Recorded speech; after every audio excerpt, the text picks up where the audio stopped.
সব সমস্যা একসাথে মিটানো যাবে না, সমস্যার সমাধানের জন্য আমাদের চেষ্টা করতে হবে।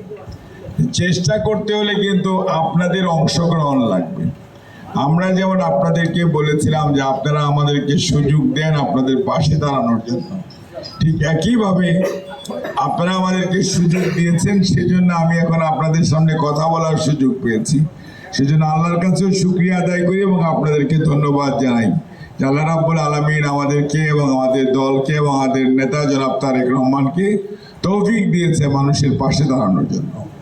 কিন্তু এখন কাজটা সবাইকে দায়িত্ব পালন করতে হবে, সবাইকে সচেতন হতে হবে যে আপনার ছেলে মেয়ে সকালবেলা ঘুম থেকে উঠে পড়তে বসে সন্ধ্যার আগে আবার বাসায় ফেরত আসে না, কি করে এটা কিন্তু যত্ন নেওয়া, খোঁজ নেওয়া আপনার এবং আমাদের সবার নৈতিক দায়িত্ব।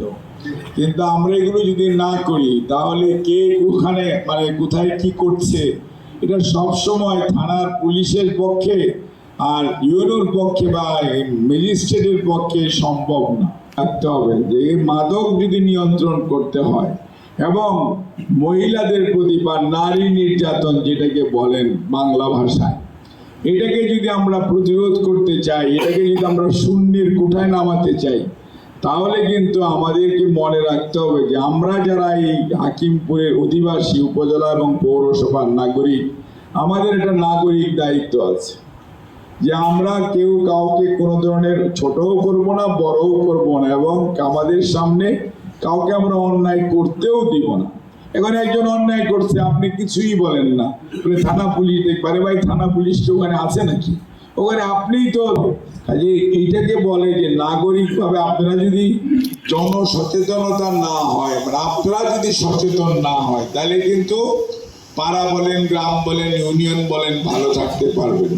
থানা পুলিশ যাবে তো অনেক পরে, ম্যাজিস্ট্রেট যাবে আরো পরে, বিচার হইতে হইতে কয়েক মাস চলে যাবে, তাদের লাভটা কি? কাজে আপনাকে মনে রাখতে হবে যে আপনি একজন নাগরিক হিসাবে খালি চান চান এটা দেন এটা দেন, কিন্তু আপনারও তো দিতে হবে। You are the citizen of the country, আপনি এই দেশের নাগরিক, আপনার দায়িত্ব আছে। দেশ সরকারের যেমন দায়িত্ব আছে আপনার পাশে দাঁড়ানো, আপনারও দায়িত্ব আছে সরকারের কর্মসূচিকে বাস্তবায়ন করার মধ্যে সহযোগিতা করা।